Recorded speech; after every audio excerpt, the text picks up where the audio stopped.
on EU performing very, very well.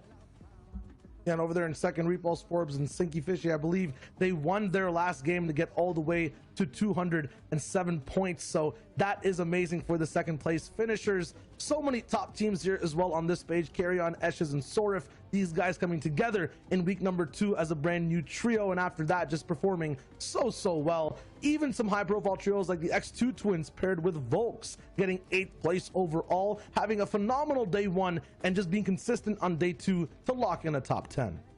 Team that was phenomenal on day 1 is our 7th place team. The user name there is actually Gubos, Tyrax, and Link. These guys had 115 points on the first day, and they were first by quite a large margin, but unfortunately did not perform that well on the second day and kind of pulled all the way down to 7th. So that's what we're talking about. We need to have some of these consistent teams that are performing on day 1 on the regions we're going to watch need to do the exact same thing here today as well. That's just OCE's story for the top 10. So many teams played overall entirely across the world. There were more FNCSs playing out in Asia as well. Their FNCS ended, and we have a winner, Reese. Yeah, we've got Ruri, Bob, and Moffin. The names may confuse you a little bit just because they're kind of a little bit off from their actual, but Drazna is Ruri, Mogrel is Moffin, and Bob, well, Bob's Bob. And these guys performed very, very well, and there's a little bit of a story behind their previous FNCS because, you know, Bob and Moffin have been playing together for a long time, and Ruri and Moffin actually won the Season X FNCS Trios, so they've already been a champion in Trios all the way back in Chapter 1 of Season X. So the first FNCS we ever had, these guys already won it. Coming into their next FNCS, which was Squads, these guys ended up placing 2nd. So they nearly got 2 in a row. They nearly managed to get those 2 championships. And then ever since then, in the Duos, the Invitational, and in the Solo FNCS, they didn't manage to clutch it up. Now they've come back full circle into Trios again and managed to pick up that 2-time FNCS championship. And still was absolute improvement for everyone else on that first page as well. A lot of trios who were starting off the very first portion of the FNCS at maybe 20th, 19th, hitting top 5, like Seek, Peter Pan, and Faxvox. These guys not even playing in the same trio in week number 1, getting 8th place overall once again on Asia. It's just absolutely amazing. These guys are going to be walking away with so much prize money, split obviously amongst those 3 individuals playing overall, but that was Asia in total. There are more trios all across the world who are also fighting out in FNCSs that are only really halfway through. That's right, and EU is one of those regions. So what we need to do is kind of take a step back, revisit EU standings, and kind of see and paint that picture as what happened yesterday, right? We got to reset this stage because Mongrel, Mitro, and Tayson, they just pulled so far out ahead of everyone else. However, there's still a trio right behind them, and that is a previous FNCS champion, Andalex, your previous FNCS Invitational champion, Janice, paired up with Exqueeze. They're just neck and neck. But you know, guys, I think the biggest, scariest thing is what Reese mentioned earlier, and that is teams that perform on day 1 sometimes can't do the same thing on day 2. So we may see this top 5 be completely different by the end of the day. And you led into exactly what I wanted to talk about, the fact that these teams up at the top here are going to need to perform the same today. You know, Mongrel, Mitro, and Tayson's team performed extremely well. We've kind of already covered how well that they have played in day 1. It's been phenomenal to watch their dominance, but they need to continue that into today's 7 games and really ensure that they stay at that top 1 spot. And Andalex, Janice, and Exqueeze, although they're 30 points behind, these guys have the capabilities to catch up, no doubt. One bad game from their first place team will make them just catch up so fast, and then there's 6 more games left that they can easily overtake. You know, it's all about consistency across both days. And Zeke was talking about the competition in Europe being neck and neck. Just look at all the necks on this page, I guess then, right? Like, the competition is so much closer, 63 points to 61 between Kinzel, who started the game in the day off so well with a win, and Flois, Andretta, and Louis. Over there, though, 53 points tied for 8th and 9th place. Our wildcard team in 10th with Nate, Smash Dave, who's Rojo, and Bobo at 51. Any of these guys having a good day can absolutely push forward and get towards that top 5, maybe even contest Mitro, Mongrel, and Tayson themselves. Do you think that's going to happen? because you know what? I hope that it does. I hope that we have a team that's currently from 5th all the way down to 15th, maybe even lower, that has this big pop-off day today. And looking at this leaderboard now from 11th to 15th, there are plenty of names here who stick out of teams that can. Actually, you know what? Any one of these teams can. I think the two that are probably favorites would be Vel, iDrop, and Stursix, who's currently in 11th, and then in 15th with Flick, Thomas, HD, and Anas. These guys have been popping off all the way through the qualifiers, all the way through the heats, and it's kind of a bit interesting to see them in that 11th to 15th place slot. So today, hopefully they're going to figure out what kind of went wrong yesterday, bring it back, and start climbing up the leaderboards. Oh, they've reviewed, they've warmed up, and now they're hungry to have an amazing day of 7 games. We'll see how it works. It'll be a long one, but I feel like it might be the best Fortnite we've watched so far. Oh yeah, man, 100%. You know all these trios are looking to bring it. Now don't forget, yesterday, because we have 7 today, we had a matchmaking issue with one of our games, so we pulled out 1 game over to today, which leads us to looking at 7 games total. This is that added game I feel like is going to make a pretty big dynamic change to what we see the final standings look like. Now, we did have some VRs, 5 total yesterday, so we should probably reset those up, right? What happened?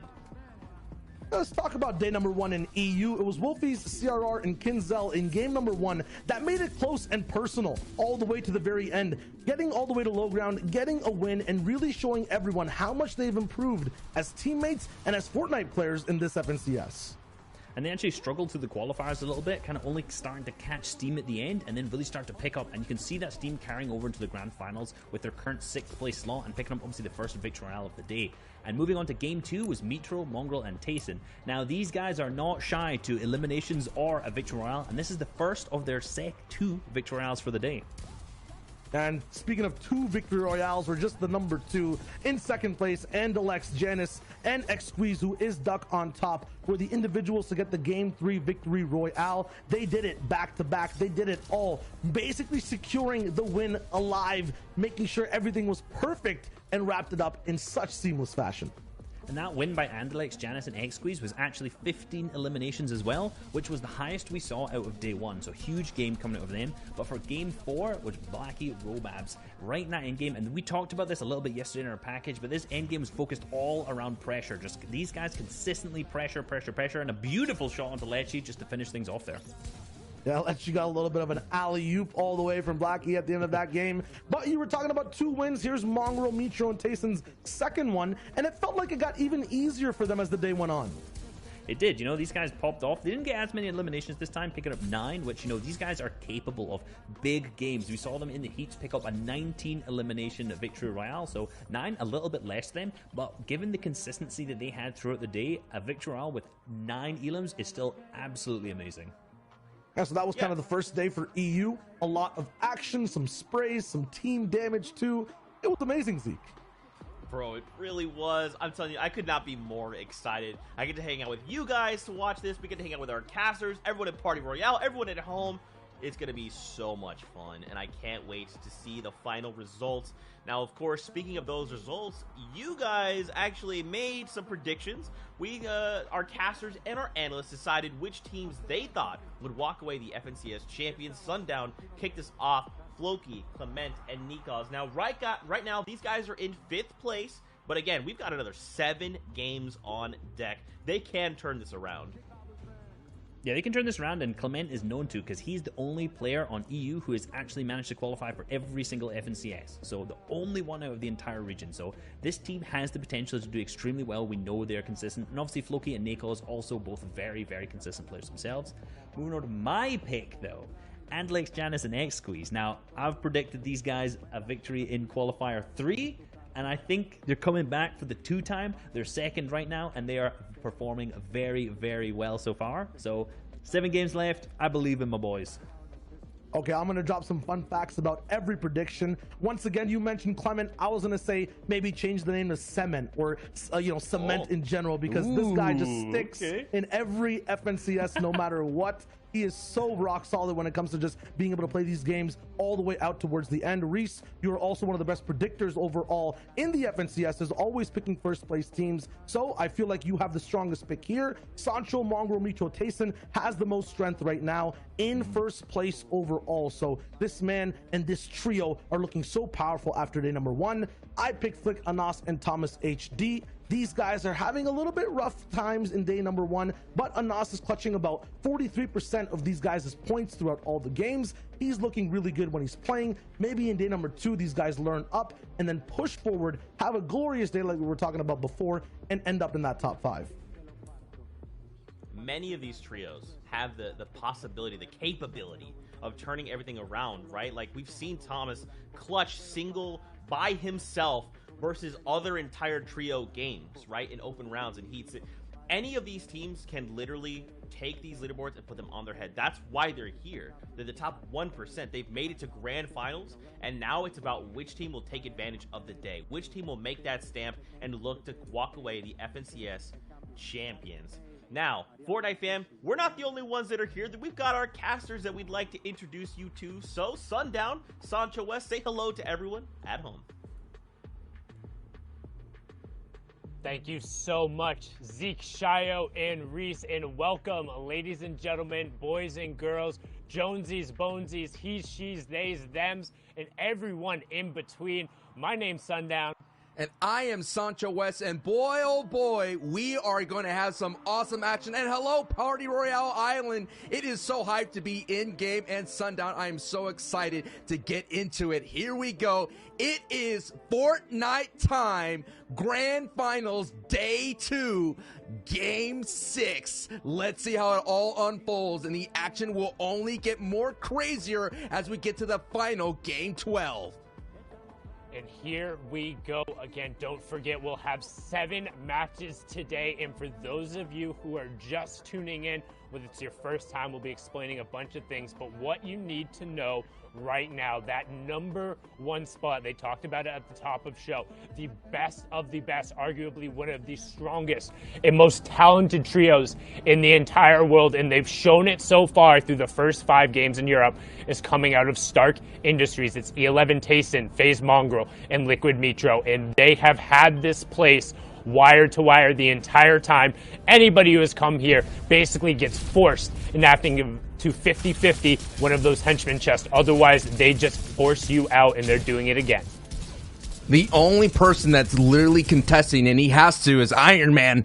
And Iron Man is getting destroyed by the Thanos of the Fortnite world, and that is the big Grawl and Mongrel. And what's the most interesting thing is when I tuned into Mongrel's Twitch stream after this incredible day 1, he wasn't creative, free building to stay sharp. That's the champion's mentality. There's no celebrating. They still know they have a job to do. Mission is not complete. And what was a really sweet moment, so to speak, and I know that may be a strange thing to say when you mention Mongrel, but a really sweet moment was that he was asking for a prayer from his community. He said, look, I'm performing at my best. My mates are performing at their best. I 100% believe that he will be the Fortnite champion at the end of the day and that he will come out on top. That was a very touching moment to tune in to Mongrel stream. So this trio right here, everybody has their eyes on. Everybody in the Twitterverse, the Fortnite fam, was wondering how they would perform. And so far, Sundown, nobody's contesting them. So nobody's going to step up to the challenge to slow down this train.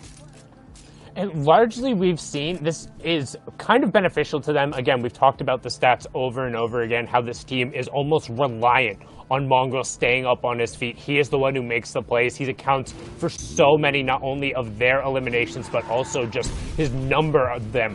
He outweighs so many other trios. I think he out-eliminated 85% of the other trios, or I think 82 going on there. An insane but amount. If he goes down early, it's so incredibly difficult for them. Tayson and Mitro being strong players in their own right, but aren't necessarily able to convert when he ends up missing. And one thing we talk about, just how good Mongrel and Mitro are, but if you go back and actually look at their tournament results, outside of Cash Cups, their last quote-unquote signature wins, Mongrel shared the love, March 2019. Mitro Baby, we're going all the way back to the fall of 2018. Week 3 fall skirmish to that shockwave play that shocked the entire world. When he threw it on the ceiling, sent himself downwards, kind of the first time we've seen kind of one of those aggressive shockwaves through the builds. But other than that, Tayson is the one who's had kind of the more recent major tournament victory royale experience, and Mongrel and Mitra are kind of missing that trophy on the shelf. And today, will it be their day? It can be, or can a new trio on the scene, Wolfies, Kinzel, CRR, who were able to get a victory royale on day 1, and in the opening frame, game 1, they had a strong performance. It was a very chaotic ending in Retail Row. You saw them box fight their way through at the very end, fighting on the low ground, being so aggressive, and they were able to take away that first opening victory royale. But we did see in game 2, they were driving around here on top of the Hydro Dam. One sniper shot their way, kind of sent them going down a very downward spiral. Inconsistency so far for the day 1. Let's see if they learned their lessons going into game 2. But here we are. There's still a lot of top talent here competing. There's still a lot of money up for grabs here. So even though we're going to keep an eye on course on the top of the board, we're always going to see the other big names in the region trying to compete and kind of accrue literally every elim, every placement point. We're talking about thousands and thousands of dollars on the line.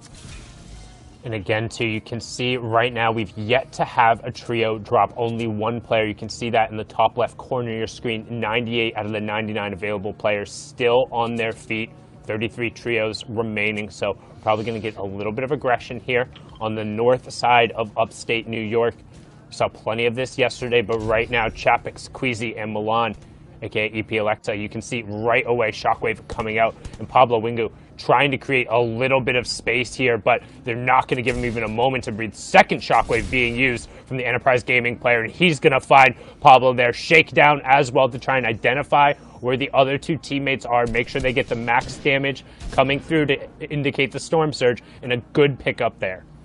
That's not the first time that Pablo tried to kind of poke the bear there in a very strong trio. He did that as well in day 1 with Mongo's trio, and they paid the price. So it's so interesting as well to keep you up to date in the feed. Mr. Savage's trio is getting a knock against that dual media trio as well. So that fight, that engagement, that in Doom's Domain is still popping off here. So we've been seeing, though, in different regions, Sundown, is that sometimes this Craigie Cliffs trio, as you see in Milan's trio, sometimes could push that fight and be wondering. I think what we're seeing here is this Milan trio is picking on the scavenger routes versus going against a power POI like Doom's Domain, like the NA East Zexros of the world. Which I think is the right decision, and we talk about these scavenger routes. That's when you're not landing at one of the named places on the map, and you're just trying to get an aggregate number of chests and whatever loot. Generally, you're also utilizing the fishing pools because there is a solid amount of weaponry that you can pull from there. We've seen the clips of people pulling those epic and legendary pump shotguns, as well as just key fish at the right moments. But being able to pick up 3 points there, each elimination being worth 1, and that will be our first trio going down on the day here in match number 6. Milan's trio was coming into 24th place, so on the bottom half of the board, they had about 23 points, got about 10 elims. Their average placement, though, is about 18 plus, so they're looking to turn that around. And this is the only trio that right now, at the moment, is in striking distance. It is Anilix, Giannis, and X-Weeze. This is also a very decorated trio. Z kind of mentioned it at the top of the show. Duos champion, a solo champion in Giannis as well. Anilix is that duos champion. X-Weeze is the only one looking for that trophy to add to the mantle. And already, Stir 6 getting fully confirmed in the Elim feed. That was another up-and-coming team. But I gotta say, that lead, yes, it's only 30 points, but that's a victory royale plus 5 elims. It's gonna be very tough for Anilix, Giannis, and X-Weeze to kind of bridge that gap. Because all Mongrel Mitro has to do, and Tayson, is just keep the pace. Get to in-game. Don't kind of take any aggressive fights. Make sure they're standing on their feet to accrue those placement points. And that is why that lead difference is going to be very difficult. I know we've been talking about it, Sundown, is that, they've been inconsistent and they take some crazy fights. But I'm thinking they learned their lesson. And that's, I believe that Tayson is finally they're believing in what Tayson's leadership is. And Tayson's being a very super gorilla glue there and holding that trio together. Well, and it feels like all Mongrel really needs to do is to be able to just rein himself in a little bit. You can tell when he gets that kind of gets that red in his eyes, wants to go forward just like the charging bull that he is. But right now, CRR finding a huge headshot there with the Stark Industry rifle. We talked about the first shot accuracy reset on that being very, very, very quick, and they're going to be able to get a little piece of kind of this third-party action. We saw Stir6 get taken down early, and they're using the palm blast there from the Sentinels to be able to send them forward. You get a nice little redeploy going off, and you can roughly control the direction because it's based off of where the hand is facing the gap here. However, the revive is coming through, and it doesn't look like they're able to identify where Smudge is right away. Wolfie's trio and co, they came right now into this match at 6th place. So they're coming in within that striking distance. They just got to string together a couple of strong games. And you're seeing here their box fighting skills as they pick up a knock on Smudge, who did get a knock on Stir6 here. So Stir6 trio is around this area and there's all the way up. So it's going to be interesting to see what Kenzo Wolfies did. They could get a strong start. They had a good start in day one, getting that victory royale. Nice. Wolfies with the confirmation right there with 2 elims, looking really, really solid. I'm expecting this trio to start picking up elims, considering that is what they do best. Their average placements is about 12th place. The average elims is sitting at 3. No doubt this trio could do a lot more work, but it was that game 2 goose egg that really did hurt their stride, and we have to avoid those goose eggs going forward. So if you're on top of the board, you don't want any zeros. You don't want to get knocked out before that 17th place threshold. You want to keep doing what you do, and that is what Benji and Savage now they have to do. Now there's no Lechi, so that's going to be a duo moving on. It's going to be so much riding on the line for this to keep up the pace that they're sitting in 3rd place at the moment. Yeah, and they've had a tough time coming out of Dooms recently. We saw the dual media pressure come on to them, Lechi getting confirmed, but generally you've seen them be very good at prioritizing getting the reboot and then remaining 3 up. However, not quite able to get that over either, as they only got 2 eliminations, so seems like a little bit of a split fight out of Doom, but decent loadout right now on 100 Thieves. Mr. Savage there, you can see, also has the epic sniper rifle to help contribute kind of towards the picks, and so far today, we're seeing a little bit of a slower match. We're going to have 21 players threatened by Storm Surge. You can see the damage threshold warning there on the right-hand side. Luckily, these guys off of the contest are 890 above. Now, if you are new to competitive Fortnite, Storm Surge is actually active in every single game, even the regular squads and solo lobbies, but it only triggers when you have a certain density of players. The current threshold when the second zone closes and we go to zone number 3, the number we're looking for is 70. So the 21 players who have done the least amount of damage to their opponents will be put under that Storm Surge pressure. It does 25 damage every 10 seconds. So while you can use utility to out-heal it, generally it makes you go aggressive. And there you see the dual media trio in the background there. But just to give you an idea how important Lechi has been in these grand finals, he is currently leading the way if elims. So now they're missing that. They are kind of spreading that workload almost evenly, 7, 8 respectively for Benji's and Savage. But they've been the only trio that's been fully all the way up. Like, they spend the most time as a trio. So this is going to be one of the rare times in these grand finals that Benji and Savage are going to go as a duo. So they're truly putting in that team effort, and the results are speaking for themselves considering that they're in 3rd place. But you can see that the injury that's been caused by that dual media trio out in that distance here, they're basically 2v2. You're just seeing that, a contested Doom's domain could just leave you, yes, you get that opportunity to get that power weapons, opportunity to get those loots, but at the end of the day, man, you're going into these dangerous zones injured. And you can see Squeeze picking up eye drop there. He's going to get the confirmation there. Matzo's getting busy on top of these guys. As Savage actually eats a bunch of bullets in the back. I think that was either the dual media or one of the other teams who's kind of posted up on the side there. They're going to work along this bottom side tunnel here, but they need to be conscious of the fact that they don't have a ton of white heals outside of the chug splashes, and largely they want to save those for in-game scenarios or when both of them need them, if possible, because now it's just going to be effectively wasted as they're thrown against Benji there. And you can see Savage has a player at his back as well, hopped into the box, but they're not paying attention to where Benji is. Brilliantly done there to get the first conversion. That's largely going to be Storm Surge pressure, but above them, raining down shots on the Centric, ADN, the Train Hard duo, Matzo and Amplify, but Benji going to be able to clean up one. Savage gets the other, and a nice pickup for them there. 4 points so far, but Savage, man, very little white HP. And if Savage gets tagged here a bit, that's going to be the green light for any trio to kind of jump on down. And just looking at it right here, it's like once you kind of leave your main power POI, the question is, where are we going to find a replenishment? And considering right now, there's literally zero or minimal opportunities to kind of farm up, you're going to have to get it from another trio. And when you're in shambles like Benji and Savage are, that's going to be so difficult. Yes, they get a little brief refresher. They find their little moment of oasis, but that could be soon a mirage going forward for the rest of the ride here in this opening game in day 2. This is the grand finals. This is the FNCS Trios. At the end of the day, we will crown an FNCS Trios champion, and that's going to be awesome. And they're going to collect $111,000, wield the Axe of Champions, and gain the ultimate respect of being a champion.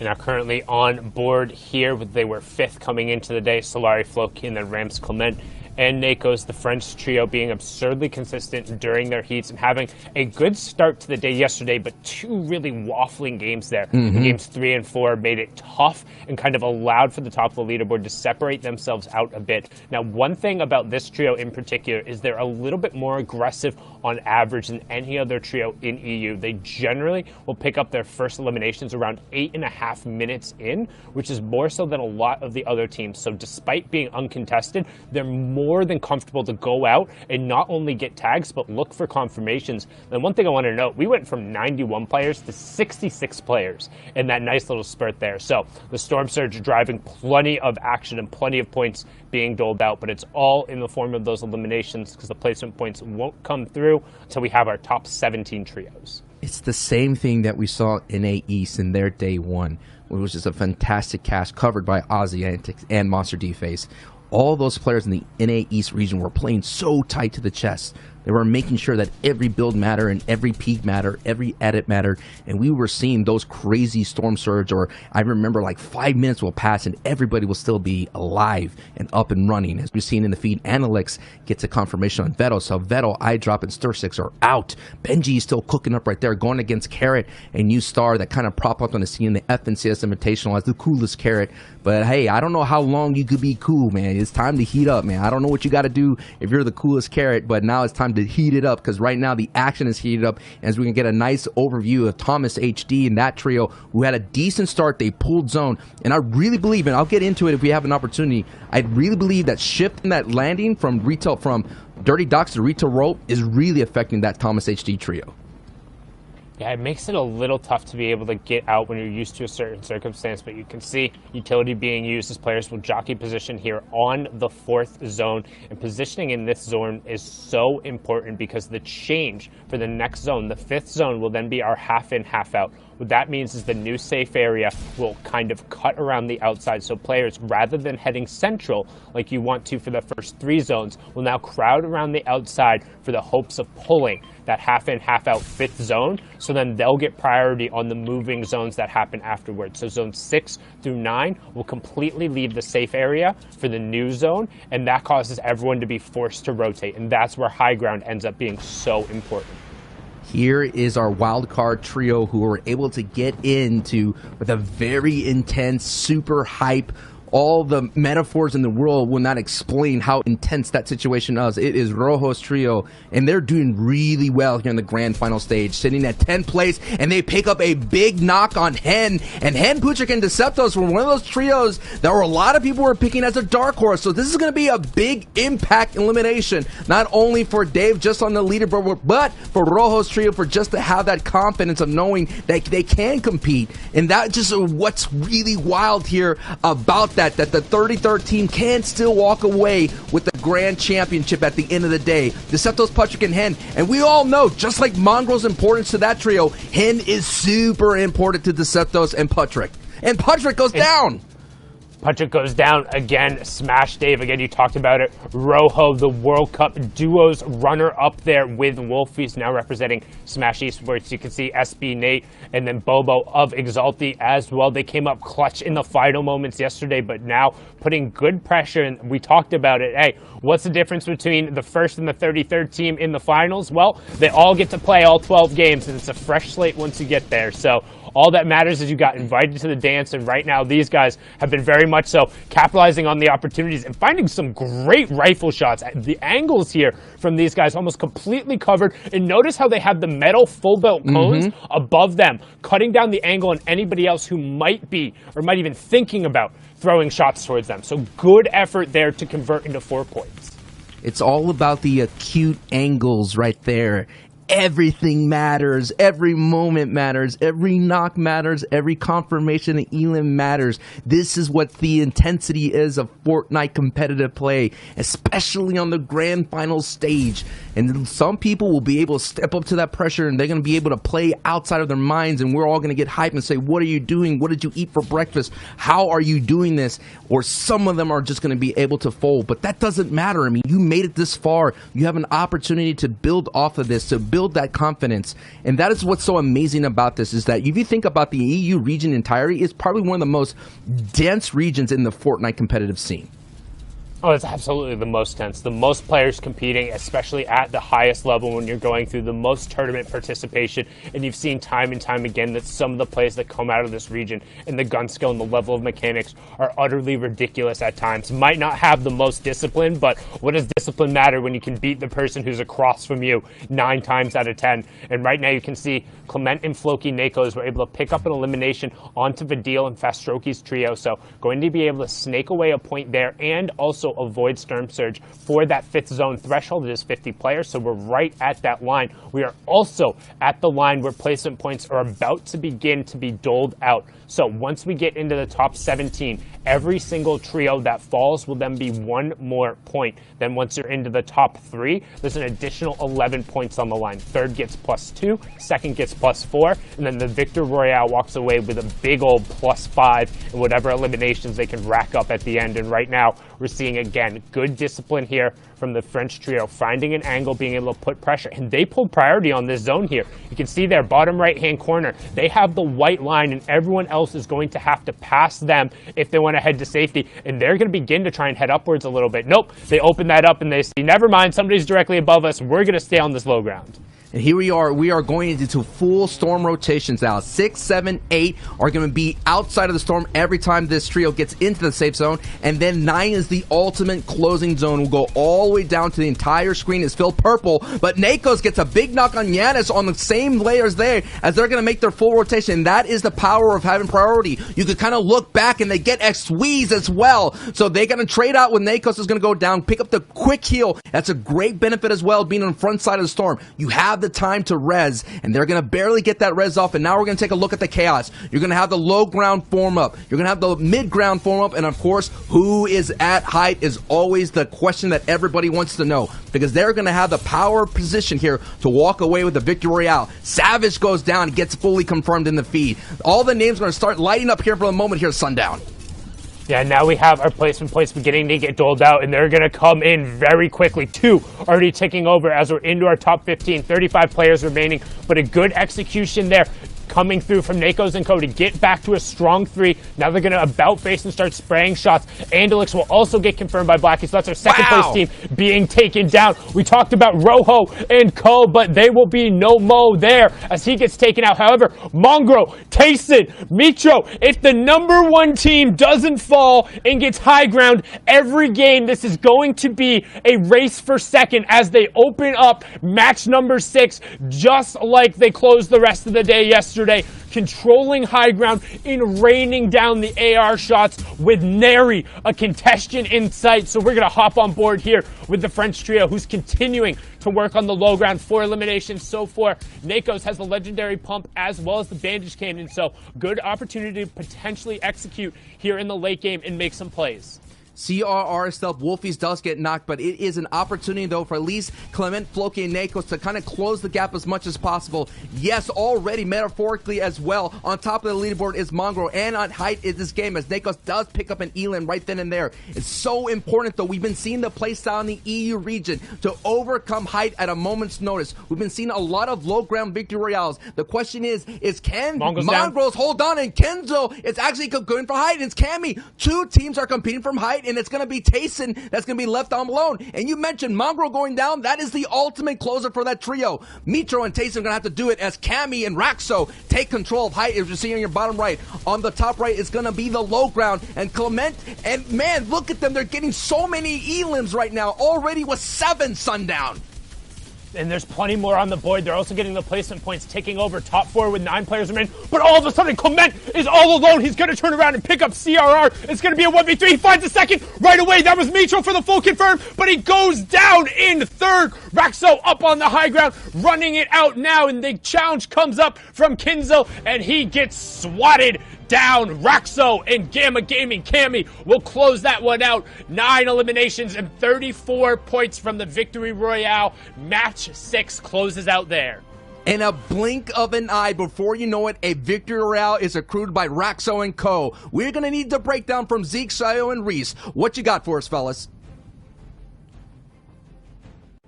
Well, we got Sancho is day 2. And we have even more day 2 teams. This is what we were talking about at the very beginning of this show. Cammy, Artur, I cannot believe they find themselves the Victory Royale. Just for clarity, they came in and ended day 1 in 14th place. And now they're going to start day number 2 with the Victory Royale and eliminations.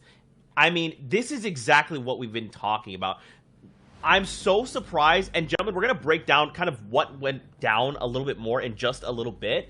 But remember, we've got the standings. We have these cumulative leaderboards. You've still got Mongrel, Mitro, and Tayson. They're far and away, even after that game, I mean, 40 points ahead? I don't know how they're doing this. It's like they didn't win that last game, but they did not lose it either. They got to survive all the way till the very end, and now they have an even bigger lead, Reese. 17-point match for them. Really, really nice. And like obviously, like we've said, we need to keep this consistency up. They're already coming in strong on the first game of day 2, consistent as they were yesterday. We can see kind of Andalex not managed to get that many points, only 4. So they've still holding on to that second place spot. But, you know, they really want to be trying to bridge that gap between first and second. And so far, it's only gone a little bit further. Yeah, so our top 3 also switched up with Benji going down to 5th, and then we see another trio, Kinzel, Wolfies, and CRR get 3rd overall. This is what Zeke was talking about, though. Raxo, Cammy, and Artur, a Victory Royale. 14th place all the way now to 6th with 76 points. Wow, that's impressive. And, you know, to answer a little bit of Sancho's questions, how did they do it? They did it because they were popping off on low ground, being really, really consistent. They managed to keep that mobility for the end game, take height, and win the game that way. So really nice play from them, pushing them up from 14th all the way up to 6th. Yeah, and all the way from 6th down to 15th. There's been a few switch-ups here and there. Nate, Rojo, and Bobo move all the way up to 11th from 15th from what we saw before. Cooler, Robabs, and Blackie are getting that Victory Royale, but are slightly teetering off now, dropping out of the top 10 place. And Paige, we'll see if they can bring it all the way back. Vettel, iDrop, and Stair6 also a trio to look out for that plays very consistently. And Falconly, Yaxo, and Skype, I love actually seeing their names now. It looks so clean in 15th place. 47 points, not too far behind the competition. Still very close for the top 15. You gotta love it. You gotta love it when you can read the names, it's clear, and you can find the players. I'd love it. And all the teams that you're seeing here between 16th and 20, you know, most of these guys are really struggling with that early and mid game, in particular with Storm Surge. You know, these guys in this grand finals kind of lobbies, going for Storm Surge tags is extremely difficult, and their strategy really needs to be down. Queasy Milan Chapix in 19th, coming out of Craggy, is really struggling with that right now. So hopefully they can figure out their strategy, get their points, and keep moving. I think we could chalk some of this up to just first game jitters, right? Like, we watched the top 3, except Mongrel, Mitchell, and Tayson, kind of fall a little earlier on than expected. But again, we've got 7 total games. We've got 6 more. It's okay, just first game jitters. Let's just test the waters. Okay, game 2. It's time to bring it. Let's go ahead and talk about what kind of transpired in this last game, as well as walk back through the Victory Royale. There's a couple key things that happened there that if you blinked, you missed it. Absolutely. Throughout the entire FNCS, we've been focusing on the top 8, the top 15. Now it's about the top 3, especially from day number 1 and how they looked. Mongrel, Mitro, and Tayson landing over at Stark Industries, one of the best POIs, and they had a very good game in day number 2. Some would say the best POI, but the second best POI, in my opinion. Over at Doom's Domain, we're checking in with what was our third place team, which was Benji, Savage, and Lecce. They are contested similarly to the end few games of day one by the dual media trio, fighting off spawn every game now. Yep, and Reese, this is your pick over at Sweaty Sands. They're looking pretty strong as well. They're looking strong, and you know, the Twitter was going wild about Sweaty Sands last night. They were talking about it heavily because it is a fantastic drop spot, but unfortunately, they didn't seem to manage to perform out of it that day. Yeah, over here, we'll tune in with Tayson, Mitro, and Mongrel. The reason they find themselves in this low ground chaos is because Cammy, Artur, and Raxo saved all their shockwaves, saved their actual crash pads, took height in the 8th zone. These guys only had enough mats to sustain, not retake height, and they ended up falling. Here's Lecce, Benji, and Savage continuing that fight with a dual media trio over at Doom's Domain. Lecce goes down. It's just Savage and Benji left in the end game. Yeah, it's just Savage and Benji left. They did what they could, but that fight took them way too long. They ended up being in the zone with 2 other trios in the second zone, still in Doom's Domain, made them rotate late, and that left them with horrible materials because they ended up getting focused in that endgame. And we have Andalex, X-Squeeze, and Janice in the endgame as well. Also a little bit shambles. It looks like all these day 2 trios have improved. These day 1 type of top performers, the top 3, are looking to repeat things, but they will have to adapt to how these teams, such as Raxo, Artur, and Cammy, are closing out these games. Yeah, and like I kind of alluded to earlier, these guys took height with those shockwave plays in that last moving zone, and because Mitro, Mongrel, and Tayson did not have enough materials to maintain that high ground, they could not take it back at that point. It was secured for Cammy, Raxo, and Artur. They just continually pressured down from there on, and that was the victory royale. Man, I mean, again, first game jitters. We'll see. We got to see for the data from game number 2. The question is, though, is there going to be a new day 2 trio that will pop up like this one that we just watched? Or will our first day trios show up? Well, let's find out as we jump back into game with our casters. Take it away. So much, Zeke. I am Sancho West alongside Sundown, and it is a new day. Yes, it is. We are seeing some new trios who are trying to meet the performance of our day 1 trios. And hey, that number 2, sometimes a sequel, it can be better than the original. We all talk about movies here. Sundown, you've seen it before. And here's take a look at our game 2 of 7 here in the grand finals. And we're going to see a finish here up in the Northwest region, which is going to really favor that Doom's Domain and, more importantly, that Sweaty Sands trio. Yeah, what is going on just slightly west there of the ruins? There's like 3 different teams and 3 different triangles all fighting over kind of the one henchman chest that's guaranteed in that area and a couple others. So a couple scavenger routes that are directly on top of each other. We're going to hop on board here with somebody else executing on one of those scavenger routes. This was our match number 6 winner as we turn over to now the official backside. We're on the back half of the games here. Matches 7 through 12, and right now, again, we talked about it at the start of the morning, it's who can catch Mongrel, Mitro, and Tayson. And despite the fact that this trio was able to take away the victory, they were able to sneak up there into a 4th place with 3 eliminations. So still a 17-point game coming out of them there. As you can see a little bit on how the scavenger execution kind of goes about. The key is maximizing your materials, getting enough distance covered to kind of scout where you're available to go to next, and see if there's anybody you can potentially ambush who's also running one of these routes. But so far, not going to happen, as we're going to swing back on board here to Clement, Nakos, and Floki. And we talked about this already, Sundown. This is one of those trios that were very deadly in heats. They kind of get up really quickly to get those elims. You mentioned 8 minutes or less, and they get an elim. They average about 5 elims in their qualifiers and heats. They looked really good. You picked them as well to walk away as the grand finals champion. And we had some day 1 jitters, a little bit of stumbling blocks. And now they're just seeing this new opportunity. They took a break that is so important. Now we're at that official halftime point. Just to be able to change your playbook, just to change your trajectory. And like we mentioned, it's just a shift in just a little bit. You don't have to do anything too crazy. Just a simple shift could get you back up into the leaderboard standings. And one thing to note, too, is they had just two really poor games where they weren't able to get into those placement thresholds. You can see on the right-hand side, each elimination being a point, but the placement starting to tick in once you're in the top 17.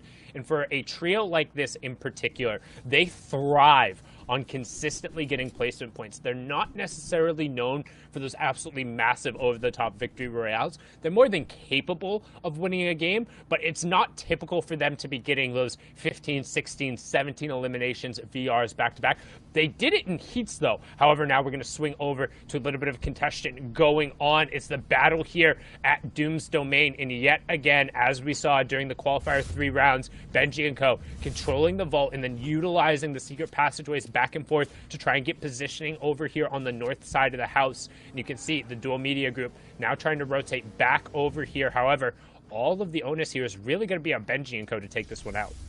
And we're seeing this engagement could be so detrimental to run. Dual Media's trio is sitting in 30th place at the moment. And day one, Benji, Mr. Savage, and Lechi I think they ran them out of Doom's Domain at the very beginning, very early on. It looks like Dual Media has stepped it up just a little bit, maybe trying to take advantage of Mr. Savage, Lechi's, and Benji's slow starts. If they could shake off that slow start, maybe Benji could kind of put a run together to contest with Mongo's trio, to contest with Andalix. But right now, so far, we're just seeing another slow start here, Sundown. Just a little bit. I mean, we maybe see the early signs of it. You know what I mean? Like, I'm tasting the air, and I could taste that slow start.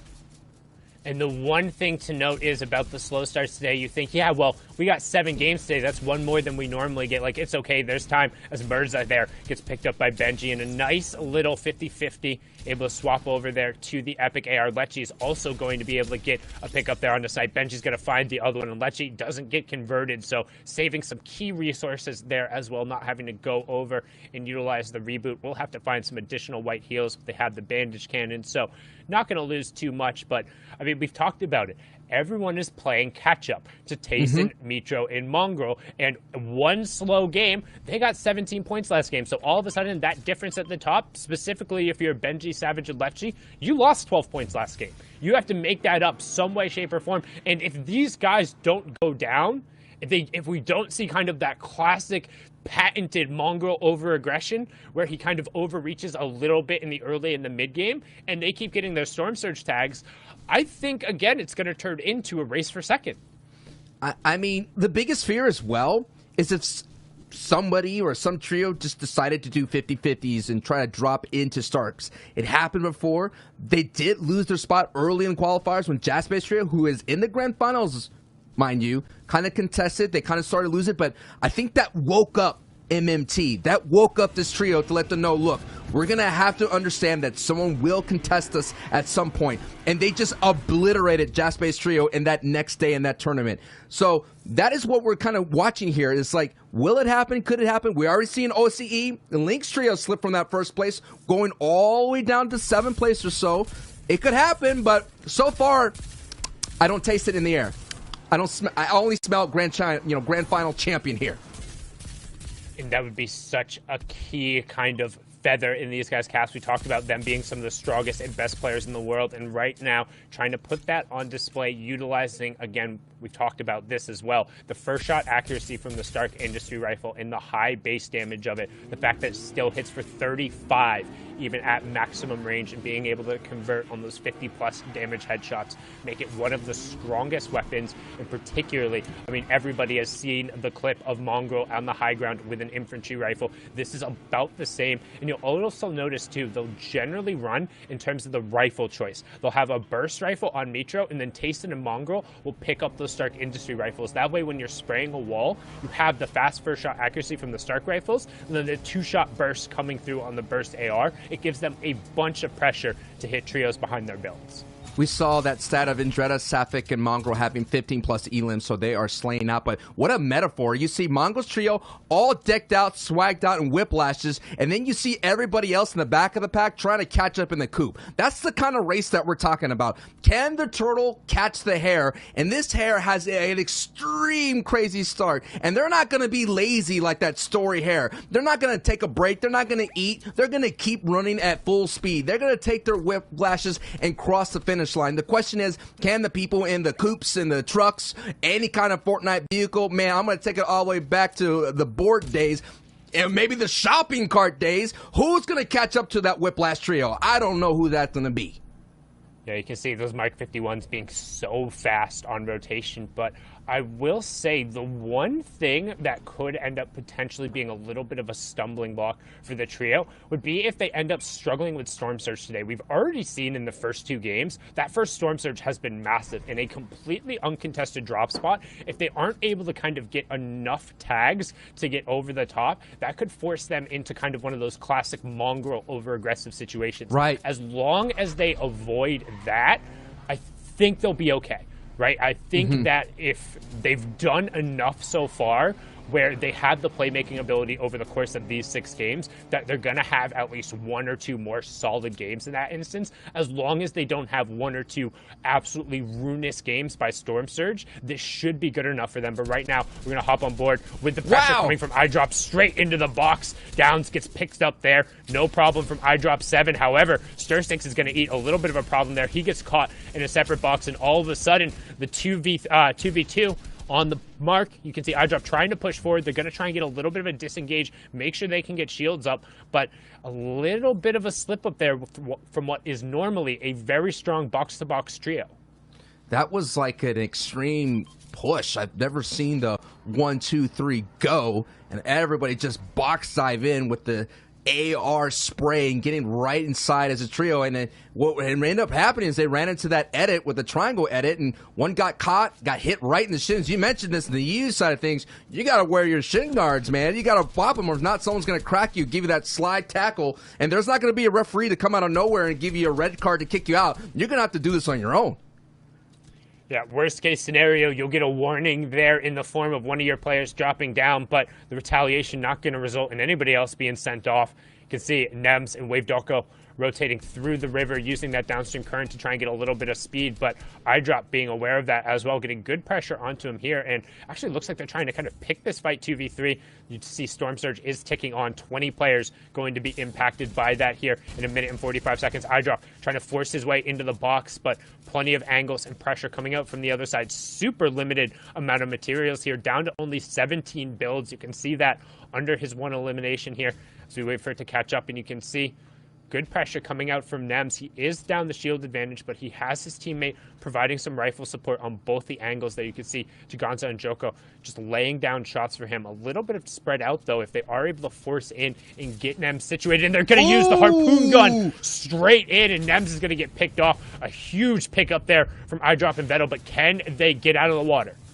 You're just seeing how great this trio is, but I think what's really affecting them as we're seeing them to try to capitalize and close out this trio is that essentially that change in drop spot is really hurting them. Look at their power weapons. It's not there. They're really doing this with green weapons and not having that firepower. Yes, you could be the most extreme trio that's going to fight hip to hip, but when you're not as strong as Monster was like to say, a 1.5 player that's walking around with an epic shotgun or legendary shotgun, it's just going to be so difficult for you to close out these fights. It's a matter of stamina, and you don't have the necessary stamina considering that you're basically going into these engagements in shambles, and already iDrop 7 goes down. Surstix is already out, and Vettel is literally on the green HP as Storm is going to overwatch them, and there it is. They get cleaned up, Sundown, and this is the same interesting that I was talking about Thomas HD, the change in drop spot.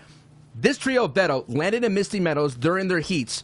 Thomas HC landed in Dirty Docks. They made the switches, and they have yet to kind of find the right rotations out of those changes.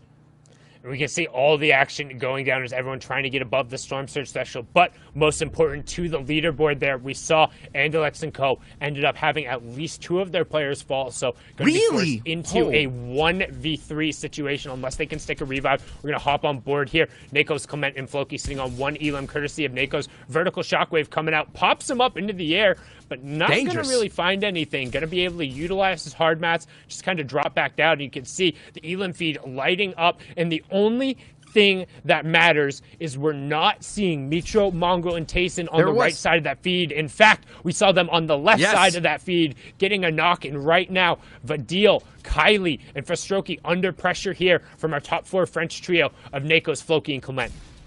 And Vidil was one of those trios that was so hot coming into the grand finals, and they just literally, just like a hot iron heading cold water, boom, just get cooled down instantly, just like that chug splash. No doubt must be feeling right now because it's so sweaty. The competition is going to get so stiff, and you're looking at here, things are going to get ratcheted up a notch. Considering Sundown, we have a Coral Castle finish in our midst, in the distance. But let's just focus in on this trio fight right now. Floki, Clement, Nakos, who's been heating up, had a great game previously. These are the fights that they had lose, because we saw them in day one where they had those bad game 2 and game 3.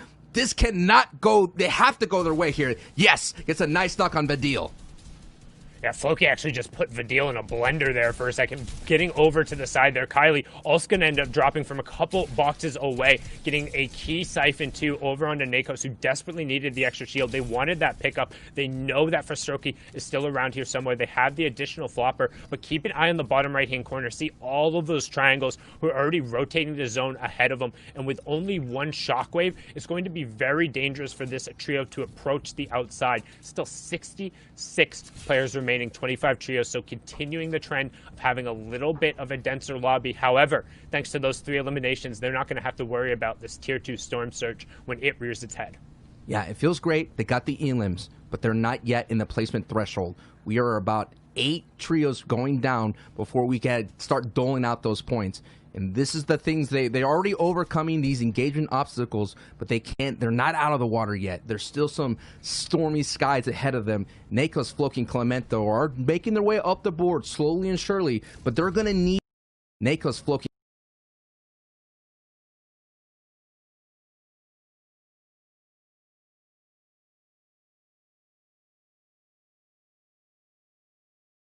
I'll be focused, but that's what you got to do. You're going to have to shoot back and let the people know that are doing those window edits stop shooting at me. And one of the key things about this trio is their ability to get eliminations gives them the opportunity to climb up the leaderboard just a little bit more effectively. Again, we've talked about it in the games where they don't drop right away. They're one of the more aggressive trios, so their averages are brought down a little bit by those complete and utter goose egg games. When you take those out of consideration, they have a really good time. But forget what I'm saying right now, as the matter of importance is in the bottom right-hand corner. You see